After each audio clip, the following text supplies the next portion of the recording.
વિદ્યાર્થી મિત્રો, જો તમે હજુ અમારી યુટ્યુબ ચેનલને સબસ્ક્રાઇબ નથી કરી તો અત્યારે સબસ્ક્રાઇબ કરી લો. જો તમે ગૂગલ પ્લે સ્ટોરમાં જઈને KACHHUA કછુઆ લખીને અમારી એપ ડાઉનલોડ નથી કરી તો અત્યારે તમે કરી લો. એપ ડાઉનલોડ કરશો તેનાથી બેનિફિટ એ થશે કે કેટલુંક કન્ટેન્ટ, કેટલુંક મટીરિયલ એવું છે જે યુટ્યુબ પર વ્યૂએબલ નથી, પ્રાઇવેટ મોડમાં છે, તમે વ્યૂ કરી શકશો, વિડીયોઝને ઓફલાઈન મોડમાં લઈ શકશો અને તમે સરળતાથી ભણી શકશો.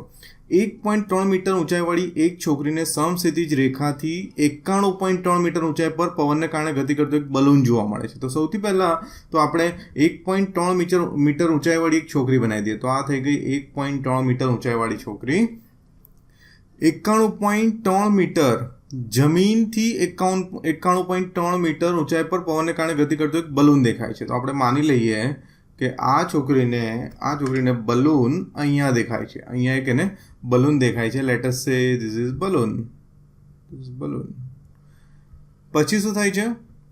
કોઈક સમયે છોકરી તેના ઉત્સેચકોણનું માપ 60 મળે છે. તો અત્યારે એનું માપ 60 થાય છે. એટલે અહીંયાથી આપણે એક સીધી રેખા બનાવી દઈએ અને અહીંયાથી એક સીધી લાઈન બનાવી દઈએ.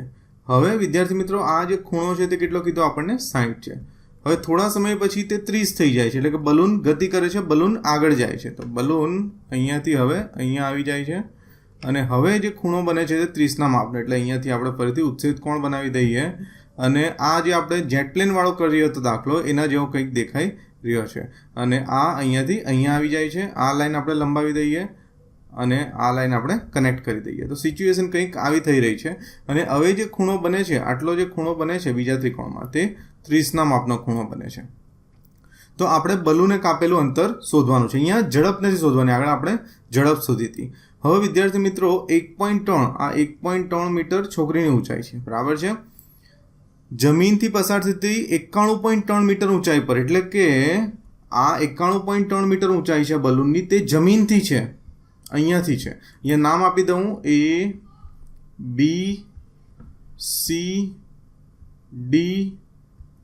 ABCDEF. તો EF છોકરી છે. હવે આ જે ઊંચાઈ છે, આ જે બલૂનની ઊંચાઈ છે તે જમીનથી 91.3 મીટર છે. જમીનથી 91.3 મીટર જમીનમાંથી પસાર થતી. તો આટલું કેટલું થશે? AD 90. એટલે AD બરાબર કેટલું થશે? 90. AD બરાબર BC બરાબર, અહીંયા લખી દઈએ, AD બરાબર BC બરાબર 91.3 ઓછા છોકરીની ઊંચાઈ 1.3 એટલે બરાબર 90 મીટર. અને આપણે આના પર કેલ્ક્યુલેશન કરીશું. છોકરી જ્યાંથી જોઈ રહી છે ત્યાંથી ત્રિકોણને પસંદ કરીશું. આમાં આપણે બે ત્રિકોણો પસંદ કરવાના છે, એક AED અને બીજું BEC. તો આપણે વિદ્યાર્થી મિત્રો સૌથી પહેલાં માહિતી લખી દઈએ.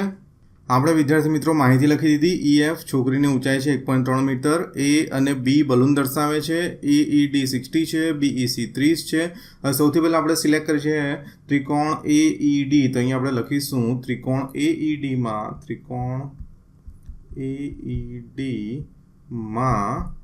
આપણે લઈ લઈશું tan 60.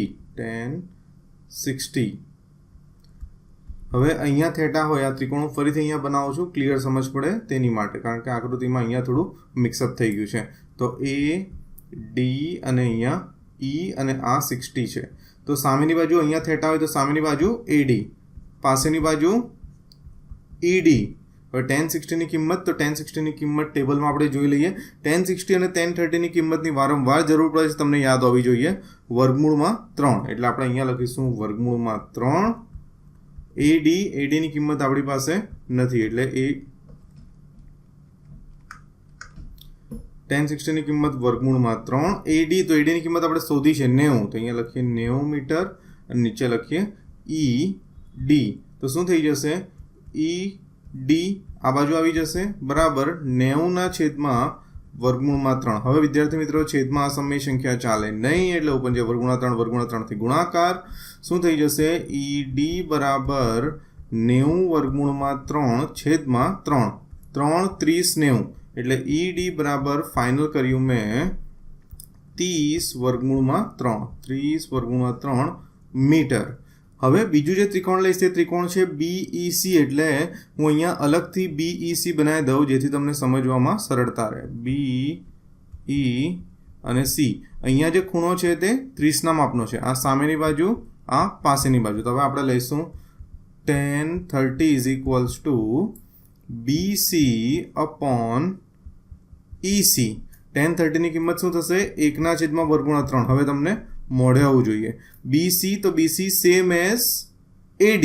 AD કેટલું છે 90, તો અહીંયા 90, અહીંયા EC.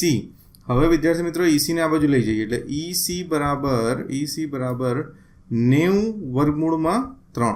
હવે શું કરીશું આપણે તો આખા EC માંથી આટલું ED માઇનસ કરી દઈશું એટલે મને મળી જશે DC, અને જેટલું DC છે એટલું AB છે. એટલે હવે આપણે જે શોધવાનું છે તે છે DC. તો અહીંયા DC ની ગણતરી કરીએ તો એમ કહી શકું DC બરાબર આખા EC માંથી EC માઇનસ AD. આખા EC ની કિંમત શું છે 90/3 ઓછા ED ની કિંમત, તો ED ની કિંમત આ રહી 30/3. 90/3 થી 30/3 માઇનસ કરીએ તો 60/3.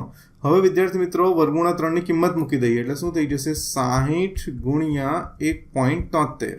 તો હવે વિદ્યાર્થી મિત્રો આપણે 173 એને 6 સાથે ગુણાકાર કરી નાખીએ, એક 0 એડ કરી દઈશું. 6 તાલી 18, 1 7 6 42 ને 43, 4 6 1 6 ને 4 10, એક 0 એડ કરી દઈએ અને 2 પોઈન્ટ કાપી લઈએ એટલે 103.8 એટલે કે 103.8 મીટર એ બલૂન એટલે કે ફુગ્ગાએ કાપેલું અંતર છે. બરાબર, 103.8 એ ફુગ્ગાએ કાપેલું અંતર AB છે, કારણ કે CD બરાબર AB બરાબર 103.8. Thank you so much for watching my video. See you in the next video. Thank you so much.